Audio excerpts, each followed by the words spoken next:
Hey, Ron Phillips here with Wealth Accelerator System. Thank you so much for stopping by and taking a look at this video. I'm going to show you exactly how I've helped over 5,500 people invest in real estate all across the country using my system and be able to profit year after year after year without doing hardly any work. And this works. It's been working forever. You just have to know the secrets, and you have to know exactly how to make this thing, make it hum. And so what I'm going to do is I'm going to show you exactly how that works, and then I'm going to show you some of the key points, and I'm going to do separate videos on them because they're that important. And then at the end, I'm going to do a video. I'm going to show you a case study that I actually received from one of my clients on exactly what happened with them using the system. And so let's dive into this. Income producing properties, folks, are they're a wonderful investment, and they're safe and secure if you do it right.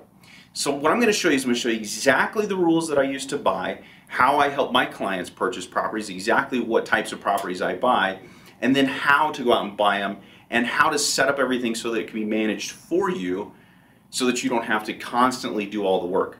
And all the horror stories I hear about people who buy income properties, it's because they tried to manage the properties themselves, or they didn't buy in the right area. Almost every single horror story can be attributed to not following one of the pieces to this system. All right, and so here's how this works. The property selection is critical. So you'll see, especially if you're out on the West Coast, you'll see these homes, and people advertise them for $30, $40, $50, sometimes even $60,000, $70,000. They look like the ones that you can see here. The problem with these properties is they're 80 to 100 years old, and typically in that price range, they're in war zones across the country, which is not where you want to hold a property. Now, if you want to go and rehab these properties and flip them, and you think you want to do that and manage that kind of crazy amount of work, then go ahead. You can actually make some money doing that. I've done it. But these types of properties are not good long-term hold properties. So what is a good long-term hold property? Well, let's take a look at it. The first thing that you want to look for when you're looking for properties, and this may seem basic, is the area. It's where are you investing? So look at economic factors. You don't want to be investing in places that are going down economically, or where they're losing jobs and losing people. You want to be investing in places that are on the upswing. Maybe they went down, but now they've turned the corner and they're starting to come back up. So look for job growth, look for population growth, commercial development. There's probably a buzz in this area, all right? And I'll show you a little bit about how that works in just a second. But think about where you live. There's probably areas in your city that match that description, and that's where you want to go. And if there isn't anything like that in your city, like if you live in Detroit, for instance, right now, Detroit is shrinking, it's not growing, and its jobs are very hard to come by. It's a place where I would never invest until that starts to turn around, okay? But there are places like several cities in Florida which are already turning around after this downturn. So look for these factors. And then of course, the property has to cash flow after all expenses. In the next video, we'll do a little bit more about deal and analytics, but you've got to make sure that they cash flow. And then of course, buy affordable. Don't buy the most expensive property on the block or in the city. Those properties will rent better, all right, and they'll stay full longer because people can afford the rent. When you ultimately want to sell the property, there are also more people who can afford to purchase that type of property, all right?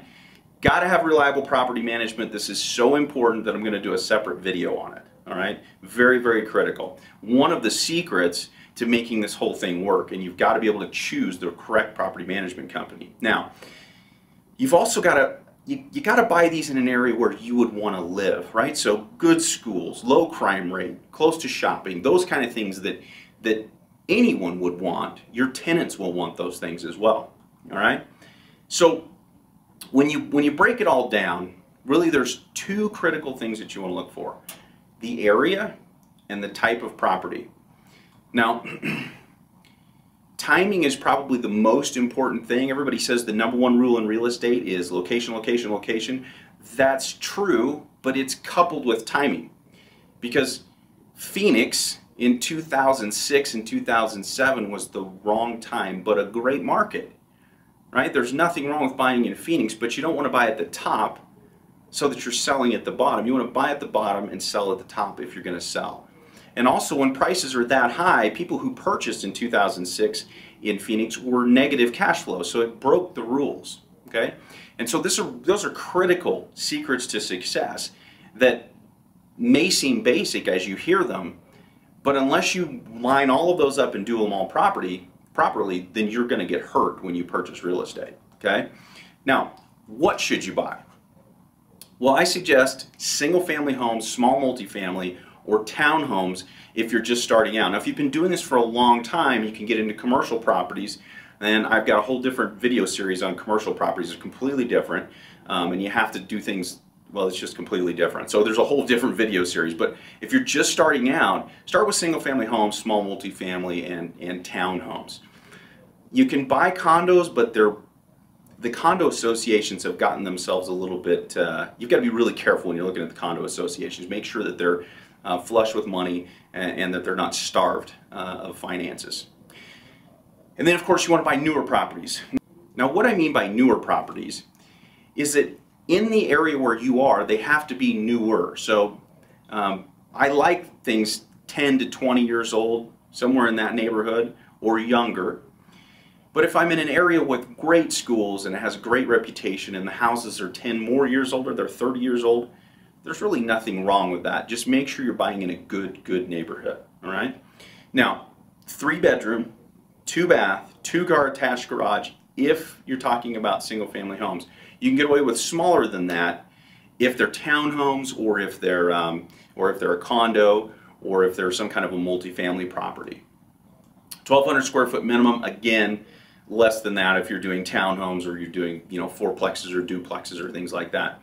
And make sure that you have them rent ready so that your tenants can move in. The most ideal thing is to have one that's already got a tenant in place and it's already cash flowing the day that you close escrow, okay? So let's just do an example. For instance, let's go to Indianapolis, Indiana, which right now is a fantastic place to invest. Last year, rents rose almost 1% a month, which just increases your cash-on-cash return. All right, so in Indianapolis, let's go there and let's buy a property. Let me show you exactly what happens with the numbers. So we're not going to go into downtown Indianapolis. We're going to go out to the suburbs, find a great school district, we're going to find a nice home. And as you can see here, this home is nice. It's beautiful. It's 3-bedroom, 2-bath, 2-car garage. It's an inexpensive home. Okay, now this is an example of a property that one of my clients did. They actually purchased this just a couple of months ago. Okay, purchase price was almost $100,000. I rounded it off to make the math easy for our example. 25% down is $25,000. This property was rented and it cash flowed $545 a month after all expenses. Okay, that includes taxes, insurance, homeowners association dues, property management fees, everything. Principal, interest, taxes, insurance, homeowners association dues, and anything else that might be associated with the property. Okay, so it's cash flowing after all expenses $545 a month. Now, to figure return on investment, I actually have another video on that, but I'll just tell you the formula really simple. It's really simple. You just simply take your return, your net return, which is this 6540, and you divide it by the amount that you've invested, which is $25,000, and that gives you a percentage of 26%. That means every year you're getting 26% of your invested capital back. That means it takes 4 years for you to get all the money you invested in the property back in cash flow. Now that's amazing. Okay, so if you think about that, most investments that you look at, mutual funds, take your pick, almost none of them consistently return double digits, let alone as high as 20% or more. This one does.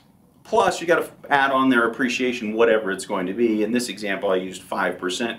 It could be 3%. It could be 2%. The area is appreciating, and so the prices are going to go up. We don't know what it is until after it happens. Okay, but for example purposes, I used 5%. If you add those returns up, On an annual basis, you're actually making over 40% on your money. Now, when I started flipping houses and I got really excited about getting 50 and 100% on my money every time I flipped, the problem was it was a ton of work. I mean, I managed 3 different crews, and you're just constantly trying to find properties and deals, and it turns into a full-time job. Well, if I could make 40% on my money and not have to do all that work, I found that was way better. Now ask yourself, if you had to choose between doing a full-time job, which maybe you want to do, that's fine, and having a passive income with almost the same amount of return, and you don't have to do any of the work, folks, it doesn't get much better than that. Now, in the next couple of videos, I'll show you exactly how you can take a property like this and you can actually manage it from anywhere in the country using property management companies. And I'm going to give you a couple of secrets to help you understand how to make that work and how to make your life easier. All right, and so if you would, just click on the next and you can go right to the next video and you can watch it. At any point during these videos, you can call into our office, you can ask us any questions you want, and we'll give you free advice on how to make this happen in your life. So I'll see you on the next video.